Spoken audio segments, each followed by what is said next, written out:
Switzerland سیاحت کے ساتھ ساتھ بینکنگ کے حوالے سے بھی بہت مشہور ہے، اور ہمارے میڈیا میں اکثر ہمیں سننے کو ملتا ہے کہ ہمارے سیاستدانوں کے سوئس میں جو ہے وہ اکاؤنٹ ہیں جہاں پہ وہ اپنے بلیک منی یا غیر قانونی جو رقوم ہے وہ یہاں پہ جمع کرتے ہیں، اور یہ تفصیلات گاہے بگاہے ہمیں میڈیا کے ذریعے ملتی ہے، لیکن بہت سے کم ایسے لوگ ہیں جن کو یہ بات معلوم ہو کہ اب سوئس بینک یا سوئس حکومت کی جو بینکنگ پالیسی ہے وہ بہت تبدیل ہو چکی ہے، اور ہمارے جو سیاستدان یا بیوروکریٹ یا جرنیل ہے وہ اپنے جو اکاؤنٹ ہے وہ سوئس کے بجائے کہیں ایک اور ملک ہے وہاں پہ انہوں نے منتقل کر دی ہے۔ تو آج ہم اپنے ویلاگ میں اس حوالے سے تفصیل سے بات کریں گے۔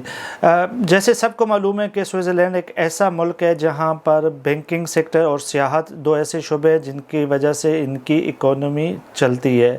اور ہم نے دیکھا کہ 2008 کے بعد امریکہ نے سوئس کے اوپر کچھ ایسی بینکنگ کے حوالے سے پابندیاں لگائیں، اور امریکن حکومت کا یہ موقف تھا کہ سوئٹزرلینڈ میں جو امریکن جو کاروباری لوگ ہیں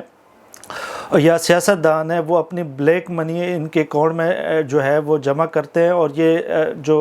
رقوم ہے یہ ساری جو ہے وہ امریکہ کی ہے۔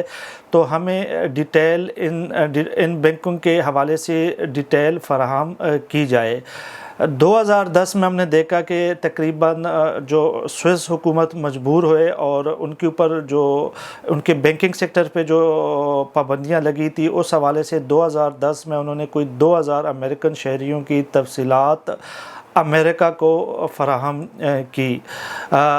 لیکن یہ معلومات صرف امریکن کسٹمرز کی حد تک تھی، جو دوسرے ممالک جو تیسری درجے دنیا کے ممالک تھے ان کی معلومات نہیں دی گئی۔ اس کے بعد ہم نے دیکھا کہ جو فائنینشیل ایکشن ٹاسک فورس ہے اس میں بھی جو ہے وہ سوئٹزرلینڈ گرے لسٹ میں آیا، اور ان کی جو فائنینشیل اور بینکنگ سیکٹر ہے اس پر کئی سوالات کھڑے کیے، اور ان کو کہا کہ آپ اپنی پالیسی جو ہے وہ مرتب کریں۔ پھر ہم نے دیکھا کہ 2013 اور 2014 میں سوئٹزرلینڈ نے جو فائنینشیل بینکنگ کے حوالے سے اپنی پالیسیوں میں تبدیلی کی اور اپنے کسٹمرز کو اس حوالے سے آگاہی دینی شروع کر دی کہ اب ہم آپ کی جو معلومات ہے وہ آپ کی حکومت تک بھی شیئر کر سکتے ہیں، اور اس کی جو ہے بنیادی وجہ ہے یہ بین الاقوامی مالیاتی پالیسیوں اور بین الاقوامی قوتوں اور اداروں کی طرف سے ہمارے اوپر ایک پریشر ہے، جس کے بعد سوئٹزرلینڈ کی جو بینکنگ سیکٹر ہے وہ اتنا فرینڈلی نہیں رہا، اور اس میں جو آپ کے اکاؤنٹ ہے وہ اتنے جس طرح پہلے آپ کی انفارمیشن کسی اور ملک کو نہیں دی جاتی تھی، اب وہ اگر حکومتی سطح پر سوئس حکومت سے وہ اب کسی اپنے شہری کے حوالے سے معلومات مانگنے چاہے تو وہ دینے کے پابند ہوں گے۔ اس کے بعد 2018 میں ایک سروے آیا کہ پاکستانی سیاستدانوں اور بیوروکریسی کے جو یہاں پہ جو اکاؤنٹ تھے اس میں 33% جو ہے وہ کمی آئی، اور جو انہوں نے رقوم جمع کی تھی اس میں بہت زیادہ جو ہے کمی آئی، اور صرف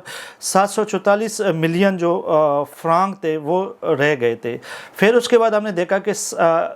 گاہے بگاہے ہر گزرتے سال کے ساتھ یہ جو ہے پاکستانی جو اکاؤنٹس ہولڈر تھے جو غیر ملکی تھے یا پاکستان میں رہتے تھے یا کاروباری ادارے تھے یا سیاسی افراد تھے یا ان کا اسٹیبلشمنٹ سے تعلق تھا، وہ اپنے اکاؤنٹ ایک اور ملک میں شفٹ کرتے رہے۔ اب جو ہمارے پاس معلومات ہے وہ ہمیں یہ بتا رہی کہ سوئس میں جو پاکستانی جو اکاؤنٹ ہولڈر تھے جو پاکستان سے جن کا تعلق تھا وہ کوئی 80% کی اس میں کمی آ چکی ہے، اور اب صرف ان افراد کے یہاں پہ اکاؤنٹ ہیں جو کہ بہت پرانے تھے یا جن کے جو بھی انفارمیشن ہے وہ ساری لیگل ہے، اور ان کے پاس جتنی بھی اپنے جو رقوم ہے اس کے حوالے سے جو ہے وہ ڈیٹا موجود ہے اور وہ حکومت کو سیٹسفائیڈ کر سکتی ہے، تو ان کے صرف اکاؤنٹ رہ گئے، یا وہ افراد جو کہ سوئٹزرلینڈ میں رہتے ہیں جو کہ وہاں کے پاکستانی اوریجن شہری ہیں یا اسٹوڈنٹ ہیں تو صرف ان کے اکاؤنٹ اکاؤنٹ باقی جو کالا دھن والے یا جو بیوروکریسی تھے وہ اپنے اکاؤنٹ ایک اور ملک میں شفٹ کر چکے ہیں۔ اس کے حوالے سے بھی جو ہے نا ہم نے دیکھا کہ جو سوئٹزرلینڈ کی جو بینکنگ سیکٹر ہے اس کو بہت نقصان پہنچا۔ ہم نے اس کو دیکھا کہ جو کریڈٹ سوئس ان کا ایک بہت اہم بینک تھا وہ تقریباً ہاتھ میں پہ آیا، جس کو پھر UBS بینک نے خرید لیا، اور اب ہم دیکھ رہے ہیں کہ جو سوئس بینکنگ ہے اس میں بھی فنانشیل بہت کرائسس آیا ہے۔ تو اس کی جو بنیادی وجہ یہ ہے کہ جو غیر ملکی جو وہاں پہ تھے انہوں نے اپنے اکاؤنٹ وہاں سے نکال لیے ہیں، اور کہاں نکالیں اس کے حوالے سے ابھی ہم کو بتاتے چلیں کہ یہ 2 ممالک ایسے ہیں جن کے ساتھ سوئس حکومت نے اور سوئس جو بینکنگ سیکٹر ہے انہوں نے مختلف کچھ ایگریمنٹ کیے، اور ان کو یہ بتایا کہ ہمارے جو اکاؤنٹ ہولڈر ہے یہ آپ کے ملک میں جو ہے وہ اپنے اکاؤنٹ ٹرانسفر کریں گے، اور چونکہ ہمارے پاس اب جو ہے ایسے ہم نے قوانین سائن کر دیے ہیں جس کے ہم پابند ہوں گے کہ ہم اپنے اکاؤنٹ ہولڈر کی ڈیٹیل متعلقہ حکام یا ممالک کو جو اس کے حوالے سے آگاہی دے سکیں گے اگر وہ ممالک ہم سے رابطہ کریں۔ تو اس حوالے سے ہم یہ ایک جو اکاؤنٹ ہولڈر ہے ان کی پرائیویسی وہ ڈسٹرب نہ ہو، اس کے لیے انہوں نے 2 مختلف ممالک کے ساتھ جو ہے وہ جو ہے کنٹریکٹ کیے، اور اس کے بعد ہم نے دیکھا کہ جو اکاؤنٹ ہولڈر کی ایک بڑی تعداد تھی وہ سوئس اکاؤنٹ سے انہوں نے اپنے جو رقوم تھی وہ ڈائریکٹ ٹرانسفر کیے 2 ممالک میں، جس میں پہلے نمبر پہ ہے سنگاپور۔ ہمارے جو اطلاعات ہے ہمارے اس ٹائم جو 80% جو سوئس اکاؤنٹ ہولڈر تھے جو پاکستانی اوریجن تھے، جس میں جرنیل بھی ہیں، بیوروکریسی بھی ہے اور سیاستدان بھی ہے، انہوں نے جو ہے سنگاپور میں سوئٹزرلینڈ سے اپنے اکاؤنٹ جو ہے وہاں پہ ٹرانسفر کروائے، اور دوسرے نمبر پہ جو 20 سے 30% جو ہمارے لوگ تھے انہوں نے ملیشیا میں اپنے اکاؤنٹ ٹرانسفر کرائے۔ اور ان 2 ممالک کے ابھی تک بین الاقوامی اداروں کے ساتھ وہ اس حوالے سے کوئی بھی اس طرح کی ایگریمنٹ نہیں ہے کہ وہ ان کی پرائیویسی جو ہے یا ان کے کلائنٹ کی ڈیٹیل ہے دوسرے ممالک کو دیں۔ تو ابھی تک ان ممالک میں ان اکاؤنٹ ہولڈر کی جو تفصیلات ہے وہ ابھی تک محفوظ ہے، اور یہی وجہ ہے کہ آج ہمارے میڈیا میں بہت شور سننے میں ملتا ہے سوئس اکاؤنٹ کے حوالے سے کہ یہاں پہ ہمارے سیاستدانوں اور بیوروکریسی کے جو ہے وہ اکاؤنٹ ہے، لیکن بہت سے لوگوں کو اس حوالے سے معلومات نہیں ہے کہ جو ہمارے اکاؤنٹ ہولڈر تھے سوئس میں وہ اب شفٹ ہو چکے ہیں، اور زیادہ تر جو ہمارے اکاؤنٹ ہولڈر تھے وہ جو ہے وہ سنگاپور کے بینکوں میں ان کے اکاؤنٹ شفٹ ہو گئے ہیں۔ دوسرے نمبر پہ ملیشیا میں بھی جو ہے ہمارے کچھ لوگوں نے اپنے اکاؤنٹ وہاں پہ ٹرانسفر کیے ہیں، اور آج ہم دیکھ رہے ہیں کہ سنگاپور اور ملیشیا ایسا ملک ہے کہ جہاں پر بینکنگ سیکٹر جو ہے وہ یورپین ممالک کے مقابلے میں زیادہ محفوظ ہے، ان کی جو انفارمیشن ڈیٹا ہے اس تک رسائی جو ہے دوسرے ممالک کی ابھی تک جو ہے وہ نہیں ہے، لیکن بین الاقوامی جو مالیاتی ادارے ہیں وہ ان ممالک کو بھی مجبور کر رہے ہیں کہ ایسے جو کالا دھن ہو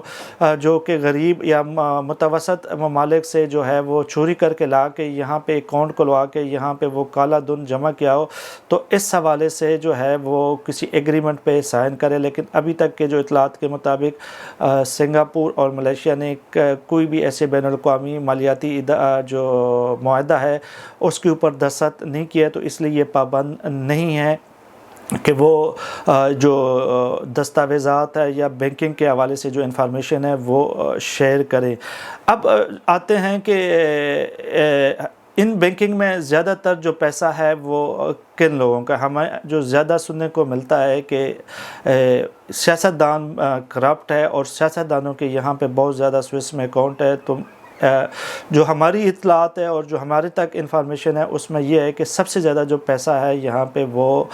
بیوروکریسی کا ہے۔ جو ہمارے بیوروکریٹ ہیں انہوں نے یہاں پہ بہت زیادہ پیسہ جمع کیا تھا، اور ایک